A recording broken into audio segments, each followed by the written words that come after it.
at sa iba't ibang panig ng mundo at sa buong Pilipinas, pinukaw nila ang damdamin ng bawat Pilipino na nagmamahal sa totoong mundo at nagpakita ng sinseridad at dignidad sa isang pinuno at lider ng bansa na si Rodrigo Duterte. Yes!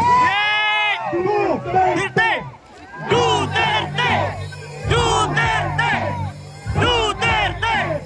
Duterte! Duterte! Duterte! Duterte! Ito ang hindi nila inaasahan na ang mga Pilipino mababait, subalit may hangganan ang pagpapasensya kung ang ating demokrasya at ang kalayaan at dignidad ng ating bansa ang nakataya kagaya ng pagtataksil na ginawa ng gobyerno sa Pilipinas kay Pangulong Duterte na ipinagkanuno at ipinenta sa isang hindi makatarungan na pagpapadukot sa kanya na nangyari at hindi pa natin nasaksiyan ang ganitong pagkagalit ng mga Pilipino sa buong bansa at tiyak na ito'y patutungo na sa isang makasaysayan na pagbabago sa ating bansa. Ulit sundayo si Ka-Eric, lumalakas, lumalawak, Lumalaban! lumalakas, lumalawak, Lumalaban! lumalakas, lumalawak. Lumalaban!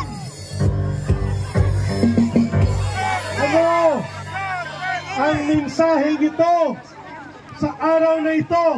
Walang lamig at walang ulan ang makakapigil sa pagpugso ng damdamin ng mga Pilipino dito sa Canada, partikular na dito sa Toronto. Ulan o lamig, init man ang ating haharapin, hindi natin iiwan ang ibinigay na kasaysayan ng isang Rodrigo Duterte na ang Pilipinas ay isang bansang marangal at hindi bansa ng mga taksil.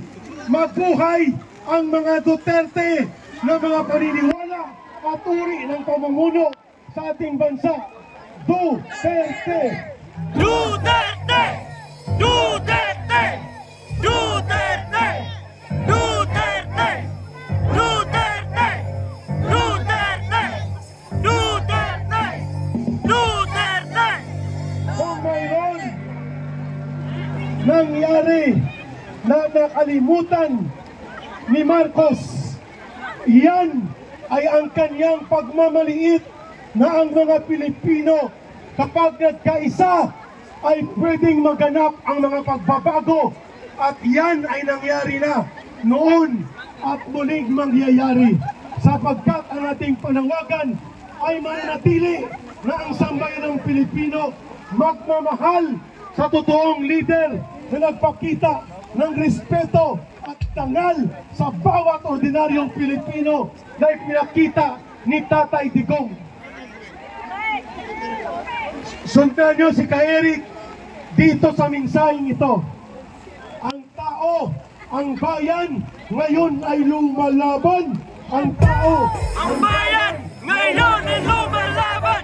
Ang tao, ang bayan, ngayon ay lumalaban. Ang tao, ang bayan, ngayon ay lumalaban.